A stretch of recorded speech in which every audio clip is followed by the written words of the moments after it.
You were never the one we were proud of, my father said into the microphone, smiling as if he had just delivered the sweetest compliment, and I remember the exact way the June sunlight hit the white folding tables in our backyard, the way the red and blue balloons bumped lazily against the wooden fence, the way my college diploma sat framed beside the lemonade dispenser like a decoration instead of the reason we were all gathered there. I had graduated with a 3.9 GPA after 4 years of juggling 2 part-time jobs, commuting 40 minutes each way to campus, and studying past midnight at the kitchen table, and yet in that single sentence, spoken casually in front of our neighbors, church friends, and extended family, I felt 22 years of effort shrink into something small and inconvenient. My mother stood beside him, nodding gently, her hand wrapped around a glass of iced tea, while my older sister Olivia adjusted her white sundress and laughed softly, as if this was just another harmless family joke. The banner strung across the patio read, "Congratulations Olivia and Emily," even though Olivia hadn't been enrolled in school for over a year, and I had told myself not to overthink it, not to be sensitive, not to ruin the mood. But then my father continued, explaining to the crowd that while degrees were nice, personality and presence were what really mattered, and that Olivia had always been the child who made them proud, the one who lit up a room, the one worth celebrating. A few guests shifted uncomfortably in their seats. Someone cleared their throat. I felt every pair of eyes flick toward me and then quickly away. In that suspended moment, with the smell of grilled burgers in the air and the hum of suburban lawnmowers in the distance, I understood something I had been trying not to admit for years. This was not a slip of the tongue. This was the truth they had always believed.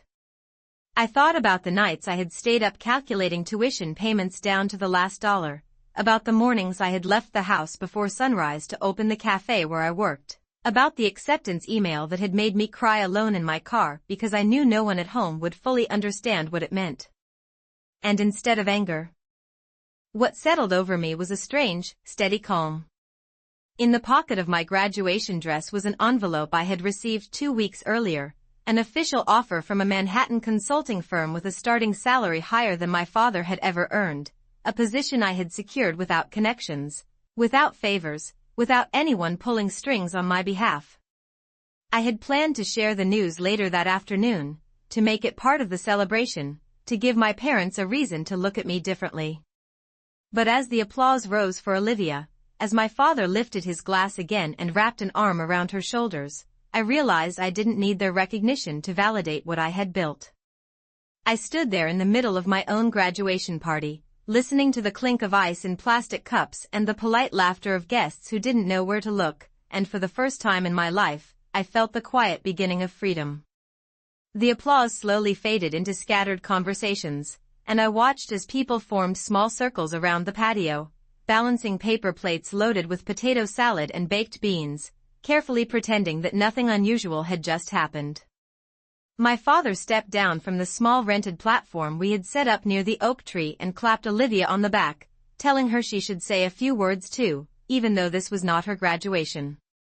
She smiled brightly, brushing her hair behind her ear, and began thanking everyone for coming, speaking as if the afternoon belonged equally to her. I stood a few feet away, holding a plastic cup of warm lemonade, feeling oddly detached, as if I were observing my own life from across the yard. A neighbor, Mrs. Thompson, leaned toward me and whispered that she was proud of me and that graduating with honors was no small thing. I thanked her sincerely, because her quiet acknowledgement meant more than the loud praise echoing around Olivia. My mother approached me then, her expression tight but composed, and told me not to take my father's words too seriously, explaining that he only meant Olivia had always been more outgoing. She said I knew how sensitive he could be about public speaking and that I should not make a scene. I realized in that moment that my hurt would be treated as an inconvenience, something to be managed rather than understood. I nodded politely and told her I was fine, because arguing would only confirm the narrative that I was difficult.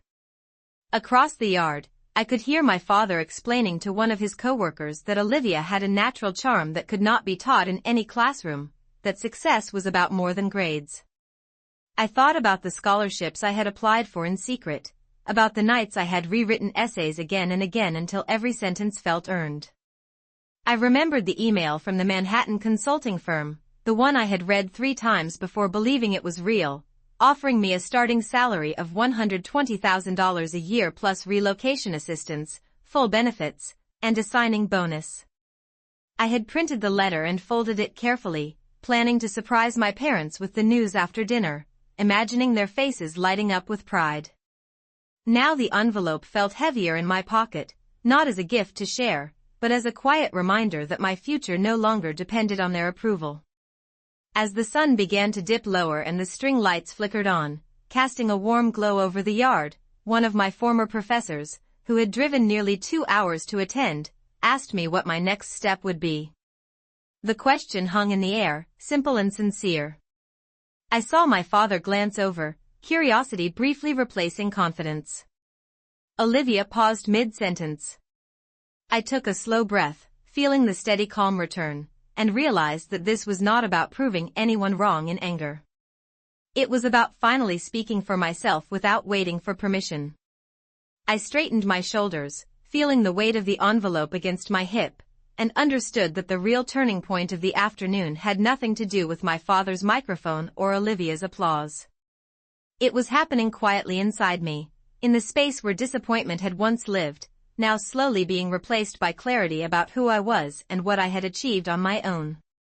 I felt every conversation soften as Professor Allen repeated his question, asking where I would be heading after graduation, and for the first time that afternoon the attention turned toward me without being filtered through my father's voice or Olivia's laughter. I set my cup down carefully on the edge of the table, making sure my hands were steady, and I thanked him for coming all the way from Austin to be there. Then I spoke clearly, not loudly, just enough for the people closest to us to hear, explaining that I had accepted a position with a consulting firm in Manhattan and that I would be relocating to New York City in 6 weeks. There was a brief pause, the kind that stretches just long enough for people to process new information, and then Professor Allen's face broke into a wide smile. He asked what division I would be joining, and I told him strategy and operations. I mentioned the starting salary, $120,000 a year, along with full benefits and a relocation package. I did not say it to boast. I said it because he had asked about my plans, and this was the truth. I watched as the words traveled across the patio like a shift in temperature. My father's expression tightened, and Olivia blinked twice, her confident posture faltering just slightly. A few guests let out impressed murmurs. Mrs. Thompson clasped her hands together and said that New York would be lucky to have me. My mother asked, almost too quickly, when I had found out. I told her it had been 2 weeks, and that I had planned to share the news today. That part hung between us with quiet meaning. My father cleared his throat and said that was good, very good, though his tone carried the faint strain of someone recalculating a narrative in real time. Olivia stepped closer and asked what made me choose New York instead of staying closer to home, and I answered honestly that the opportunity aligned with the goals I had worked toward for years. I did not accuse. I did not reference the speech. I simply stated that I had built this path carefully and that I was excited to begin. As more guests gathered around, asking questions about the firm, about the move, about where I would live, I felt something settle inside me, not triumph exactly, but confirmation. The envelope in my pocket no longer felt like a secret weapon. It felt like a foundation. My father attempted to join the conversation by explaining how he had always encouraged ambition, how independence was important in our family. I listened without correcting him. The need to argue had faded. What mattered was that the facts spoke for themselves. I had financed most of my education through scholarships and part-time work. I had secured a competitive position in one of the most demanding cities in the country. I had done it without being the center of attention. As dusk deepened and the string lights glowed brighter against the darkening sky, the energy of the party shifted. People congratulated me directly now. They shook my hand. They asked for my new address so they could visit. Olivia's earlier spotlight felt dimmer, not because I had taken it by force, but because reality had quietly rearranged the room. I caught my father watching me more than once, as if trying to reconcile the daughter he had just minimized with the professional others were now praising. And in that steady awareness, I understood that this was the reversal. Not loud. Not dramatic. Just undeniable. I had not needed to raise my voice to change the balance. I only needed to stand in what I had earned. By the time the sky turned a deep shade of blue and the cicadas began their steady evening chorus, the party had split into smaller pockets of conversation, and for the first time all day I was no longer standing on the outside of my own celebration. People approached me one by one, asking about Manhattan, about the cost of rent, about whether I was nervous to move nearly 1,500 miles away from home. I answered each question calmly, explaining that the company would cover my relocation expenses and that I had already started researching apartments in neighborhoods within a reasonable commute of the office. I mentioned that I planned to live modestly at first, even with the salary, because financial independence meant more to me than appearances. Each word felt grounded, deliberate, earned. My father hovered nearby, inserting himself into conversations, telling people he had always known I would do something significant, that determination ran in the family. I did not challenge him. I simply let the contrast exist between what had been said earlier and what was being said now. My mother busied herself collecting empty cups and straightening tablecloths, her movements brisk and slightly tense. Olivia, who had been the center of attention for most of the afternoon, seemed quieter now, scrolling through her phone and offering brief congratulations when prompted. I caught her watching me at one point, not with anger, but with confusion, as if she were trying to understand when the narrative had shifted beyond her control. As guests began to say their goodbyes, several hugged me tightly and told me how proud they were. Professor Allen shook my hand firmly and reminded me that the first year in any demanding firm would test my stamina, but that he had no doubt I would excel. Hearing that from someone who had seen my work up close meant more than any applause. Eventually the yard emptied, leaving behind folding chairs, half-deflated balloons, and the lingering scent of charcoal. The string lights cast soft circles on the grass as my family and I began the quiet task of cleaning up. For a few minutes no one spoke. Then my father cleared his throat and said that he had not realized the job offer was so substantial. I told him I had wanted to make it a surprise. He nodded slowly and said that perhaps he had underestimated how driven I was. It was not an apology, but it was the closest he had ever come to acknowledging a misjudgment. My mother asked when I would be leaving exactly, and I told her mid-August, giving me just over 6 weeks to prepare. She calculated the timeline out loud, mentioning holidays and family events I might miss. I listened, understanding that my departure would rearrange more than just my own life. Olivia finally spoke, asking if I was really ready to handle New York on my own. I looked at her and answered honestly that I had been handling things on my own for years. The statement was simple, not sharp, but it carried the weight of truth. Standing there in the dim backyard, surrounded by the remnants of a party that had started with dismissal and ended with reluctant recognition, I felt a quiet certainty settle into place. I did not need to win arguments or rewrite the past. My future was already in motion, measured not by who received the loudest praise, but by who had built something real. And as I folded the last chair and stacked it against the fence, I understood that leaving was no longer an escape. It was a decision made from strength. Over the next few days, the house felt different, as if the air itself had shifted after that evening in the backyard. My father moved through the kitchen more thoughtfully, glancing at me in a way that suggested he was reassessing something he had long taken for granted. My mother asked practical questions about New York, about subway lines and winter coats and whether I had considered how expensive groceries could be in Manhattan. I answered each question patiently, explaining that I had reviewed my contract carefully, that I had calculated state and city taxes, that even after rent and utilities I would be able to save a significant portion of my income. I had spreadsheets mapped out down to the monthly MetroCard cost. For years I had prepared for independence quietly, and now that it was visible, it seemed to surprise them. Olivia, on the other hand, reacted in subtler ways. She began mentioning plans of her own, vague ideas about starting a lifestyle blog or moving to California, as if she needed to re-establish her position as the adventurous one. I did not challenge her ambitions. I simply noticed the contrast between ideas and execution.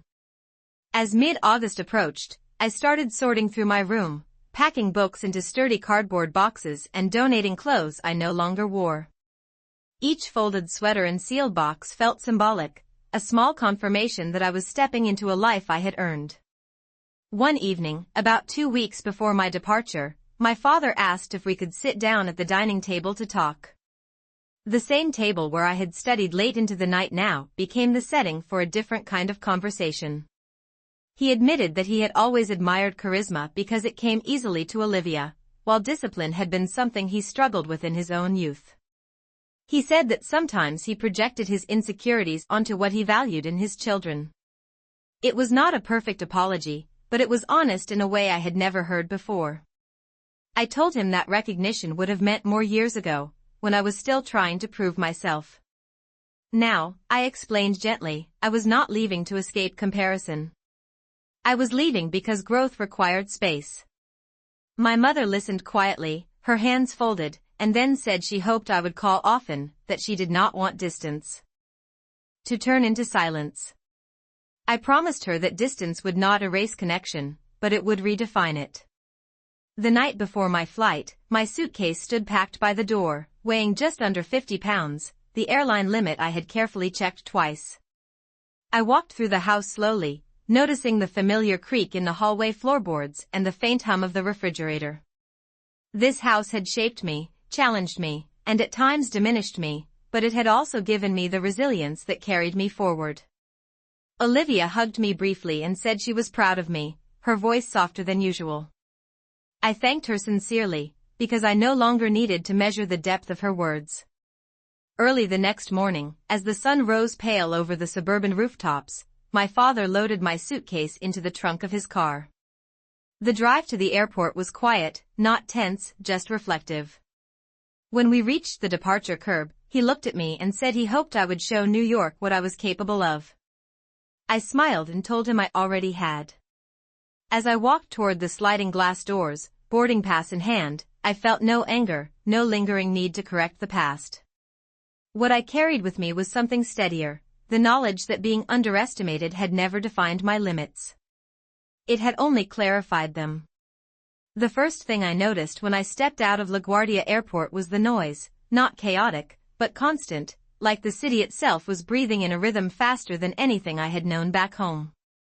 Yellow taxis lined the curb, horns sounded in quick bursts, and the late summer air carried the scent of asphalt and street food. I stood there for a moment with my single-checked suitcase and one carry-on, feeling both very small and incredibly certain at the same time.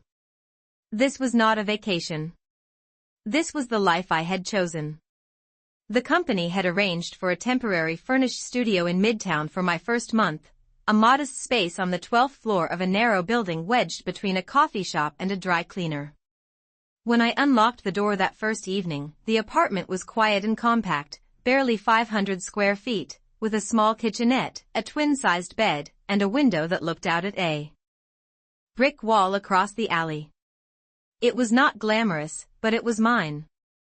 I set my suitcase down on the hardwood floor and felt a sense of accomplishment that no applause could have given me. The next morning, I walked to the office in low heels, passing rows of skyscrapers that reflected the sunlight like mirrors. The firm's headquarters occupied several floors of a glass tower overlooking Bryant Park, and when I stepped into the lobby, I felt a flicker of nerves. Everyone moved with purpose, badges clipped neatly to tailored jackets, voices calm and efficient. During orientation, I met other new hires from universities across the country. Some had family connections in finance or consulting. Others spoke confidently about internships in Europe. I listened carefully, aware that my path had been built differently, through discipline rather than proximity. When my manager reviewed my assignment for the first quarter, she emphasized the long hours and high expectations. I told her I understood. Long hours were not new to me. That first week, I stayed late reviewing datasets and preparing slides, determined not to be the quiet newcomer who faded into the background. Each night, I returned to my small studio, reheated simple meals, and called my mother to let her know I was safe.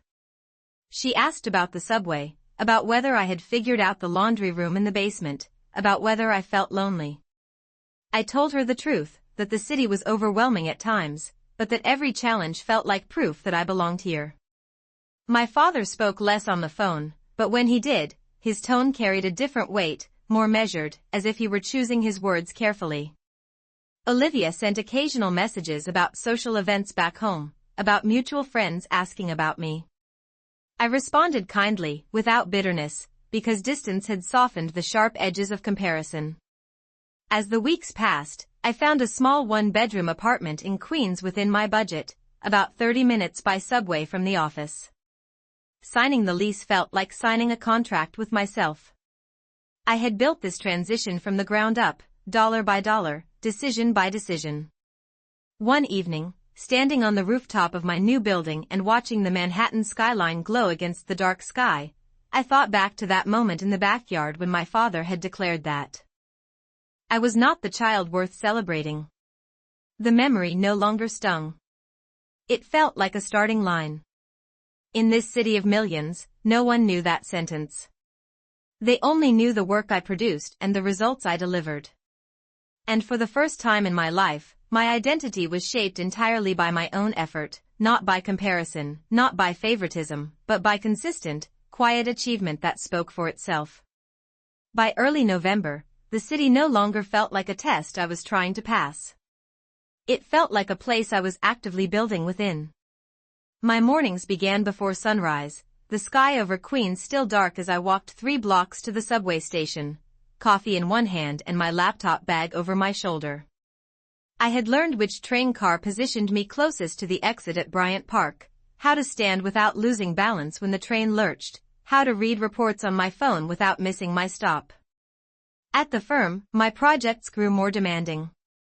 I was assigned to a team advising a regional retail chain on restructuring operations, and the hours stretched well beyond the standard workday. Some nights I did not leave the office until after 9 o'clock, the city lights already shimmering against the glass towers. Yet instead of feeling drained, I felt sharpened. Every challenge required focus, and focus was something I had practiced for years in quieter rooms back home. One Thursday afternoon, during a meeting with senior partners, I presented a cost analysis model I had refined over several late nights. My voice remained steady as I walked them through the projections, outlining potential savings measured in the millions over a 5-year horizon. When I finished, there was a brief silence, followed by nods and follow-up questions that treated me not as a recent graduate, but as a professional whose work carried weight. Afterward, my manager pulled me aside and told me I had exceeded expectations for someone only 3 months into the role. I thanked her, aware that praise here was measured, earned, and directly tied to performance. That evening, as I rode the subway home, I allowed myself a small smile. I thought about the backyard in Texas, about the words that had once felt defining. In this city, no one knew that version of me. They knew the analyst who delivered accurate models and met deadlines. They knew the colleague who stayed calm under pressure. They knew the employee who did not need to be the loudest voice in the room to be heard. Back home, my parents had begun telling relatives about my job with a tone that carried more pride than before. My mother mentioned during one phone call that neighbors had asked about me, impressed that I was living in New York City on my own. My father described explaining to his coworkers what strategy and operations consulting meant, as if he were learning the language of my world in real time. Olivia sent me a message one weekend saying she was considering taking online business courses, asking how I had managed my schedule during college. I answered thoughtfully, outlining the discipline it required, not as a lecture, but as an honest account. Something subtle had shifted between us. The competition that once hovered unspoken now seemed less relevant. Distance had clarified roles. I was no longer the comparison. I was simply myself, in a city that rewarded output over personality. One Sunday evening, standing in my small Queens kitchen while preparing meals for the week, I realized that the freedom I felt was not loud or dramatic. It was quiet and steady, like the hum of the subway beneath the streets. It came from paying my own rent on time, from reviewing my bank statements and seeing savings accumulate, from knowing that every milestone ahead would be tied to my effort alone. The declaration made in that backyard had not disappeared from memory, but it no longer carried authority. My life in New York was rewriting the narrative daily, not through confrontation, but through consistent, undeniable progress that required no microphone and no permission. In early December, nearly 6 months after I had left Texas, the firm announced that our team had secured a long-term contract with the retail client we had been advising, and during the internal meeting my manager credited the financial restructuring model I had built as one of the key components that strengthened our proposal. The recognition was professional and measured, but it carried weight because it came from results that could be quantified and verified. That evening, as I walked through Bryant Park where holiday lights wrapped around the trees and an ice skating rink reflected the glow of the city, I felt something settle inside me that had nothing to do with comparison and everything to do with confirmation. I called my parents from a bench near the fountain, the cold air visible in small clouds as I spoke. My mother answered first, her voice warm and curious, and I told her about the contract, about how the projections I had worked on would now guide real operational changes across multiple states. She listened carefully, asking questions she might not have understood fully but genuinely wanted to. When my father came on the line, he did not interrupt or redirect the conversation. He asked what the next step would be for me within the firm. I explained that consistent performance could lead to promotion within 2 years, possibly sooner if I continued to deliver at this level. There was a pause, not uncomfortable, just reflective, and then he said he was proud of the way I had carried myself since moving. It was not dramatic. It was not the public declaration I once imagined. It was quiet and direct. I thanked him, aware that the apology I once wanted had transformed into something else entirely. Later that week, Olivia called me separately. She told me she had enrolled in online business courses and had started applying for entry-level roles in marketing. She admitted that watching me build a life on my own had made her reconsider what she wanted for herself. I did not hear jealousy in her voice. I heard something closer to respect. We spoke for nearly an hour, discussing resumes, interview preparation, and realistic expectations for starting salaries. For the first time, our conversation felt balanced rather than competitive. Standing in my apartment that night, looking out at the distant skyline of Manhattan from my Queens window, I thought about the phrase that once defined me in my father's speech. The only child worth celebrating. In this city, celebration looked different. It looked like direct deposits landing on schedule, like performance reviews backed by data, like rent paid without assistance, like a calendar filled with goals I had chosen myself. It looked like discipline rather than applause. A few days before Christmas, my parents asked if I would come home for the holidays. I agreed, not out of obligation, but because I wanted to see how distance had reshaped us. When I stepped off the plane in Texas this time, I did not carry the same quiet need for validation. I carried experience, contracts signed, projects completed, and a clearer understanding of who I was independent of anyone's comparison. As we sat around the dining table again, the same one where I had once studied and later said goodbye, the conversation centered on work, on plans, on practical next steps. No one mentioned that afternoon in the backyard directly, yet its echo had changed shape. It was no longer a wound. It was a reference point, a reminder of how far I had moved beyond it. And as I listened to my father describe my job accurately to a relative on speakerphone, I realized that the most powerful reversal had not been public or dramatic. It had unfolded steadily over months, measured in miles traveled, hours worked, and confidence built without permission. When I flew back to New York after the holidays, the return felt different from my first arrival months earlier. The city no longer intimidated me with its speed or scale.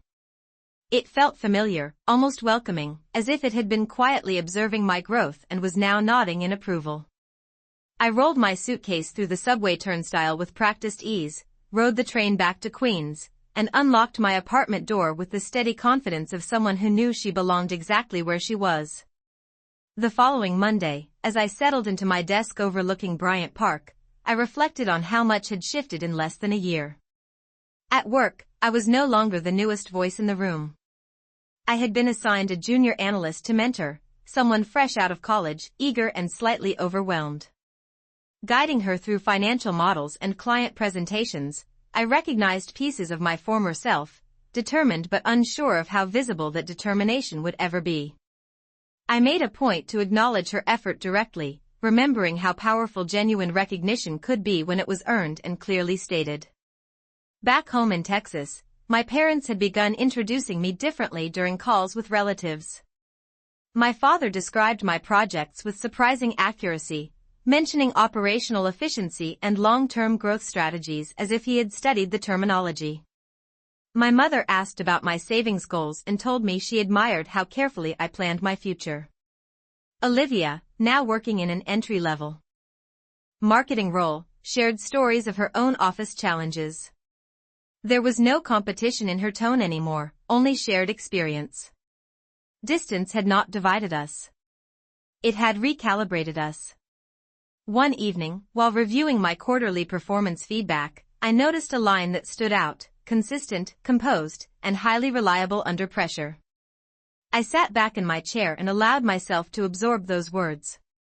They described traits that had been forming long before Manhattan, long before corporate meetings and subway commutes.